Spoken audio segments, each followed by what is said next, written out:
ఆంధ్రప్రదేశ్లో సామాజిక విప్లవంతో శాశ్వతంగా ఒక మమతా బెనర్జీ లాగానో లేకపోతే కనుక ములాయం సింగ్ యాదవ్ లాగానో లాలూ ప్రసాద్ యాదవ్ లాగానో మిగిలిపోదామనుకున్నటువంటి జగన్మోహన్ రెడ్డికి తమిళనాడు తరహా రాజకీయాన్ని పరిచయం చేశారు ఆంధ్రప్రదేశ్ ప్రజలు. అయితే అటు లేకపోతే ఇటు అన్నటువంటి అన్ని సామాజిక వర్గాలు డిజోన్ చేసుకున్నటువంటి సందర్భం, భారీ ఎత్తున దెబ్బలు తిన్నటువంటి సందర్భం. ఇందులో క్షత్రియ సామాజిక వర్గం ఒకటి, తన సొంత సామాజిక వర్గం రెడ్లే ఓటేయలేదు, కమ్మ సామాజిక వర్గం కాపు సామాజిక వర్గం ఒక్కళ్ళు కూడా గెలవలేదు, అందరూ ఓటమి పాలయ్యారు.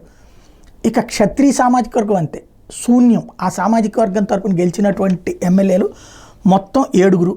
ఇందులో టీడీపీ నుంచి 5, జనసేన నుంచి 1, భారతీయ జనతా పార్టీ నుంచి 1, టోటల్గా 7 క్షత్రియ సామాజిక వర్గం వాళ్ళు కూడా కూటమి తరపునే గెలిచారు తప్పించి ఒక్కళ్ళంటే ఒక్కళ్ళు కూడా ఇటు లేకపోవడం అన్నటువంటిది జగన్ని డిజోన్ చేసుకున్నది ఓసీలు అనడానికి సజీవ సాక్ష్యమైంది.